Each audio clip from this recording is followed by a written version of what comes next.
Hello everyone. Welcome back to medical education hub.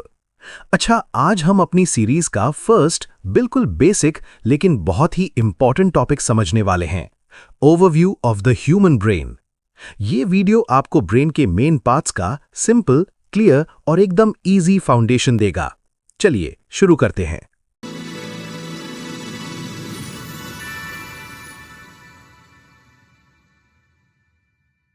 Brain body का main control centre होता है। जो भी आप सोचते हो, फील करते हो या मूव करते हो, सब सिग्नल्स यही भेजता है।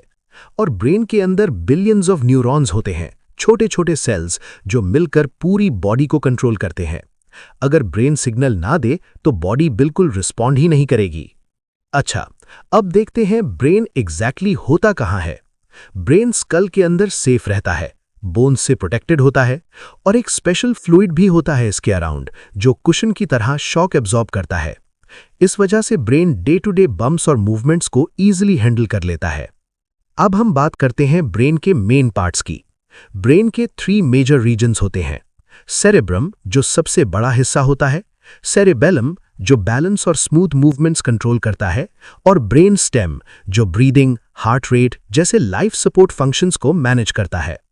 तीनों मिलकर आपको एक्टिव और अलाइव रखते हैं। अच्छा, सेरेब्रम की तरफ आते हैं। ये ब्रेन का बिगेस्ट पार्ट होता है। इसके अंदर लेफ्ट और राइट हाफ्स होते हैं जिन्हें हेमिस्फीयर्स बोलते हैं। ये सोचने, प्लानिंग, मूवमेंट और इंटेलिजेंस के सेंटर होते हैं। और एक इंटरेस्टिंग बात, लेफ्ट हेमिस्फीयर बॉडी के राइट साइड को कंट्रोल करता है और राइट हेमिस्फीयर बॉडी के लेफ्ट साइड को। अब सेरेबेलम देखते हैं।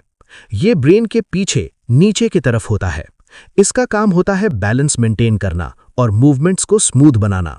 वॉकिंग, रनिंग, राइटिंग ये सब सेरेबेलम ही रिफाइन करता है।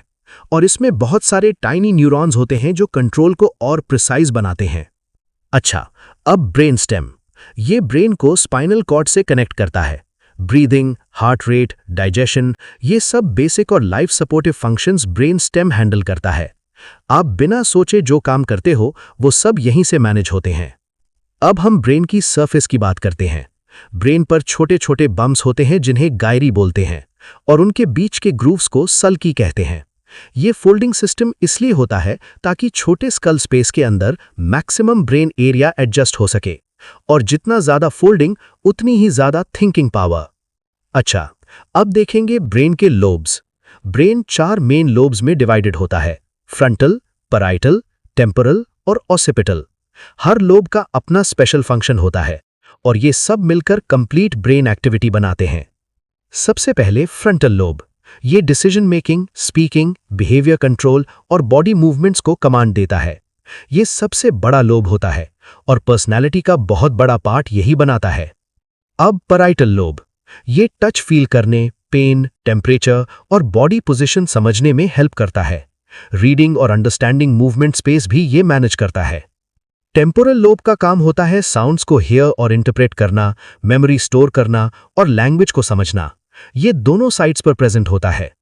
ऑसिपिटल लोब ये कंप्लीटली विजन हैंडल करता है।